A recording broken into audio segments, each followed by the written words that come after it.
नमस्कार दोस्तों, स्वागत है आप सभी का एक बार फिर से आपके अपने YouTube channel government employ news में। दोस्तों, हम आज इस वीडियो में आपके लिए, चाहे एक आप आम आदमी हो या फिर नौकरी पेशा हो, आपसे जुड़ी हुई 5 लेटेस्ट ताज़ा खबरें आपके लिए लेके आए हैं। तो क्या हैं ये खबरें, जानने के लिए बने रहें आप इस वीडियो के साथ। दोस्तों, पहली खबर, चुनाव से पहले मोदी सरकार बेरोजगारों को देगी बड़ा तोहफा, खाते में हर महीने आएगी सैलरी। जी हाँ दोस्तों, देश भर की जनता को मोदी सरकार 2019 के आम चुनाव से पहले बड़ा तोहफा दे सकती है।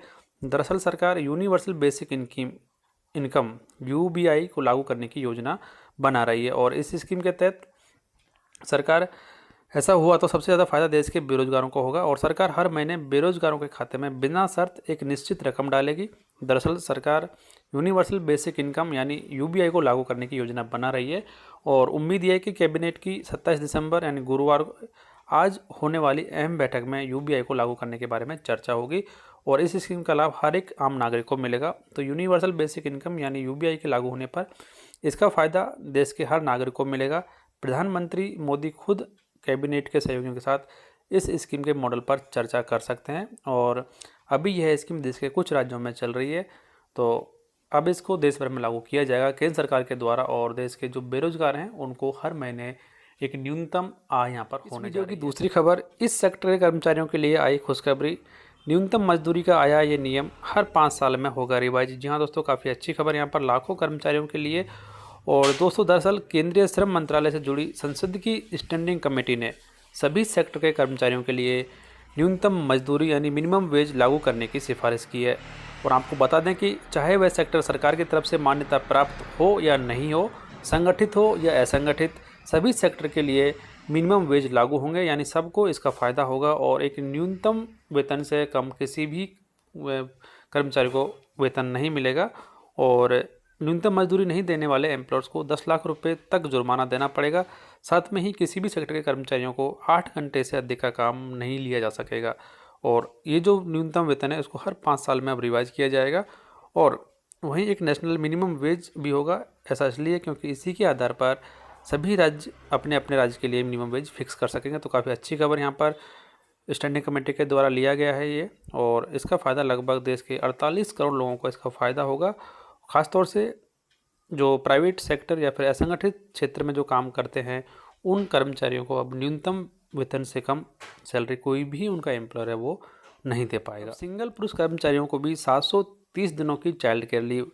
जी दोस्तों, काफ़ी अच्छी खबर यहाँ पर जो सिंगल पुरुष कर्मचारी हैं उनके लिए।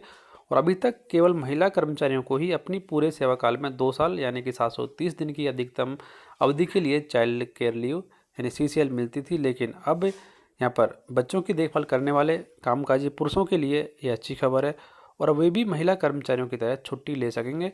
पूरी नौकरी के दौरान बच्चों की देखभाल के लिए 700 दिन का अवकाश मिलेगा और सरकार ने 7वें वेतन आयोग की सिफारिशों को ध्यान में रखते हुए अब सिंगल पुरुष पेरेंट्स के लिए नया नोटिफिकेशन जारी कर दिया है और बच्चों के रखरखाव के लिए अब सिंगल पुरुष पेरेंट भी महिलाओं की तरह पेड लीव ले सकेंगे। तो काफ़ी अच्छी खबर यहाँ पर, ऐसे सभी सिंगल पेरेंट्स के लिए उन्हें भी अब 730 दिन की अधिकतम चाइल्ड केयर लीव दी। नर्सरी स्कूल आधार के लिए नहीं कर सकते हैं मजबूर, जानिए इस बारे में यूआईडीआई का क्या है कहना। तो दोस्तों, भारतीय विशिष्ट पहचान प्राधिकरण ने स्कूलों को कहा है कि वो बच्चों के दाखिले के लिए 12 अंकों वाली बायोमेट्रिक संख्या यानी आधार मुहैया कराने की शर्त नहीं रखें। तो काफ़ी अच्छी खबर यहाँ पर सभी जो माता पिता हैं उनके लिए। और इसमें यूआईडीआई ने स्कूलों को कहा है कि वो बच्चों के दाखिले से पहले 12 अंकों वाला बायोमेट्रिक संख्या मुहैया कराने की पूर्व शर्त नहीं रखें और यूआईडीआई ने चेतावनी दी है कि ऐसा करना उच्च न्यायालय के हालिया खिलाफ के यानी जो आदेश है उसके खिलाफ होगा। और यूआईडीआई ने यह चेतावनी ऐसे समय में दी है जब दिल्ली के लगभग 1500 से अधिक जो प्राइवेट स्कूल हैं उनमें नर्सरी और प्रवेश स्तर की अन्य कक्षाओं के लिए दाखिले की प्रक्रिया शुरू हो गई है। तो काफ़ी अच्छी खबर यहाँ पर सभी पेरेंट्स के लिए और अब उन्हें स्कूलों में दाखिले के लिए बच्चों का आधार कार्ड देने की आवश्यकता। ईपीएफ के यानी ईपीएफओ के सब्सक्राइबर हैं तो एक मिस कॉल से आपको पता लगेगा आपका ईपी यानी जो पीएफ बैलेंस है वो।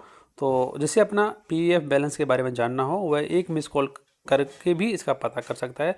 और ईपीएफओ ने बताया कि रजिस्टर्ड मोबाइल नंबर से 01122901406 पर मिस कॉल करनी होगी आपको और इसके बाद मैसेज के जरिए आपको पता चल जाएगा कि आपके अकाउंट में कितना पीएफ का बैलेंस है। और मिस कॉल देने के तुरंत बाद ही एक मैसेज भी आपको मिलता है और इस मैसेज में आपको सारी जानकारी यहाँ पर ईपीएफओ की तरफ से दी जाती है।